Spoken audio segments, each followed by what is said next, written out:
Is more walking always better? After 70, you might be doing it the wrong way. Mr. Martin is 72 this year. He walks every day like clockwork. But lately, his knees have started to ache. At first, he thought it was just part of getting older.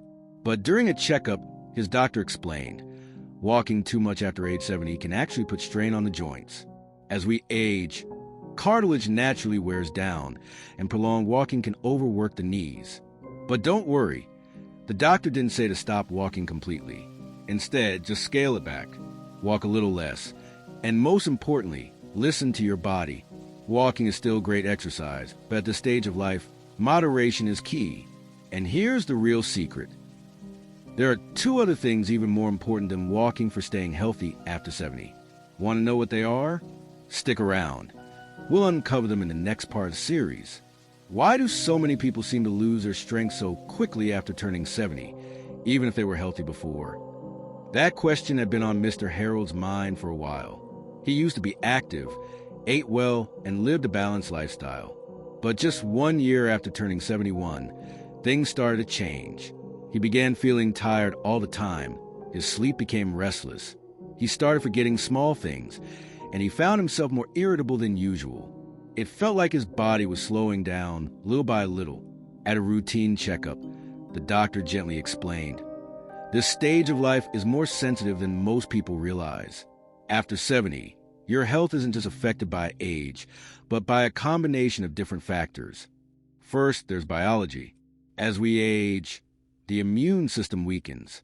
The body becomes more vulnerable to viruses, infections, and chronic illnesses. A simple cold can last weeks. Minor issues can turn serious if ignored. Second is lifestyle. Many older adults start eating less.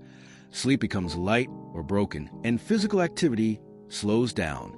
With less movement, muscles shrink, bones weaken, and the body starts to feel heavy and sluggish. Third is mental health. Feelings of loneliness, loss of purpose, and grief over loved ones who've passed away can weigh heavily on the mind. Seniors may withdraw, stop communicating, and that emotional isolation affects their overall well-being, both mentally and physically. And finally, there are economic and medication-related challenges. Some avoid seeing a doctor due to high costs. Others continue taking the same medication for years without reevaluation, not realizing they may be doing more harm than good. The doctor looked at Mr. Harold and said, "You're not alone. What you're experiencing is common. But we can make a difference by understanding your body, making small changes, and living with intention." That was the turning point. Mr. Harold didn't need a miracle, just a new mindset and a little more self-care. And from there, he began to feel like himself again. All I did was walk. So why do I feel healthier every single day? That simple question came from Mr. Raymond, 74, who has been living alone since his wife passed away 3 years ago. The first year was especially tough. He had trouble sleeping, lost his appetite, and felt exhausted most days. Some mornings he'd just stay on the couch, not wanting to move, not in the mood to talk to anyone. Then one quiet morning, something shifted. He put on his old sneakers, threw on a jacket, and stepped outside.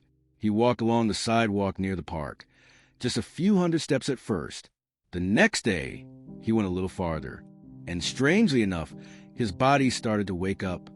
Walking, which seemed so simple, turned out to be a powerful remedy. His heart rate became more steady, and his blood pressure leveled out.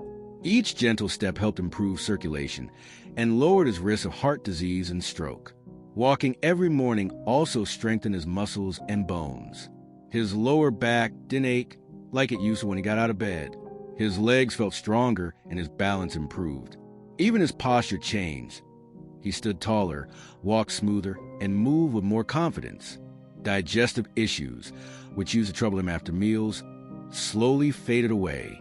Daily walking acted like a gentle internal massage, helping his body process food better and more regularly. But most importantly, Mr. Raymond began to sleep better. His rest felt deeper, like it used to years ago. His mood improved, too. He started greeting neighbors, and sometimes even joined community events. Walking doesn't have to be fast or far. It just needs to be consistent and mindful. For Mr. Raymond, it became more than a habit, It became a quiet, healing journey back to himself.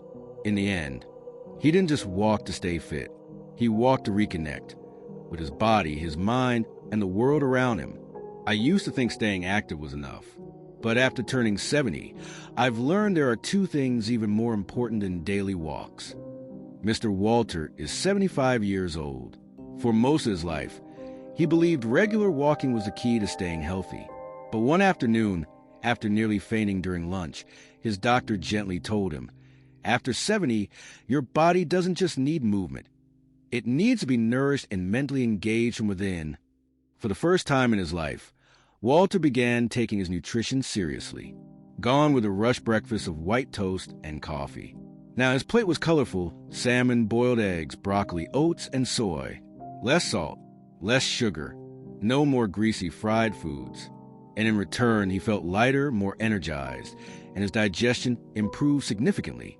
He also started journaling, something he had never done, even in his younger days.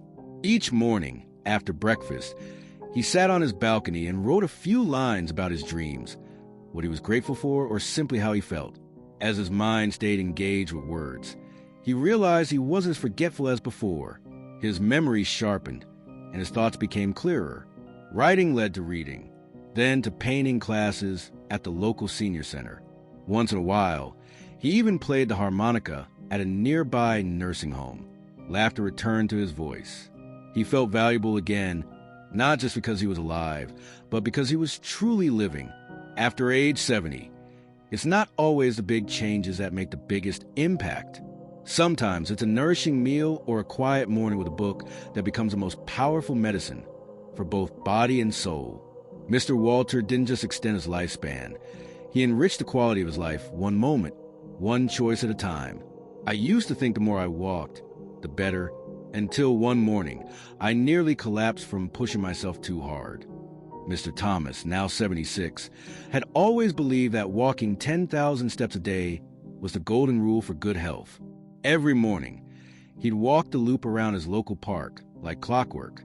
But one day, halfway through his usual route, he felt dizzy. His legs buckled, and he had to sit under a tree, breathing heavily, wondering what went wrong. Later that week, his doctor sat him down and gently said, "Walking is wonderful, but at your age, doing it the right way and in moderation is key. There are 3 important things I want you to remember. First, don't overdo it. After age 70, everyone's body is different. Not everyone can, or should, aim for 10,000 steps a day. For older adults, 7,000 to 8,000 steps daily is often ideal. It helps maintain mobility without placing too much strain on the knees and hips. The key is to listen to your body, not chase a number. Second, walk with proper posture. Mr. Thomas had a habit of clasping his hands behind his back while walking, a stance he thought looked dignified. But it actually caused stiffness in his back and neck and increased his risk of falling. The doctor advised him to stand tall, keep his head up back straight, and swing his arms gently. That posture supports better balance and circulation. Third, don't stop suddenly. The body needs time to warm up and cool down. Coming to an abrupt stop while walking fast can cause dizziness or even fainting. Start slowly, increase your pace gradually, and cool down with a few minutes of slower walking. Since following these 3 tips, Mr. Thomas says his body feels lighter, his joints ache less, and, most importantly, he no longer worries that he's doing it wrong. Because in the end, walking isn't a competition. It's a gentle act of self-care, a daily ritual that should be done with kindness, intention, and love. Everyone enters their senior years with a different body and a different story. Some remain active and energetic. Others begin to feel their steps slow down or their memory fade just a little. But no matter where you are in that journey, the most important thing is this: learn to listen to yourself.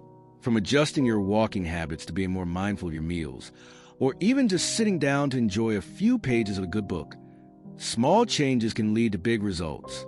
Good health after 70 doesn't come from miracles. It comes from awareness, consistency, and a deep love for yourself.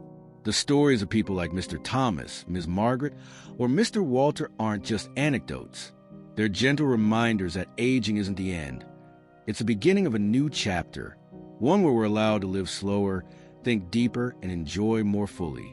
So eat well, think positively, move just enough, and above all, never stop nurturing your spirit.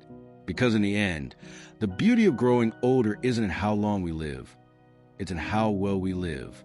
Let's grow old together slowly. Let's embrace the season of life with grace, with strength, and with joy. If today's story resonated with you, please leave a comment, give us a like, and subscribe to the channel. That way, we can continue walking this journey together, day by day, sharing tips, stories, and inspiration to help you live healthy and live well throughout your golden years.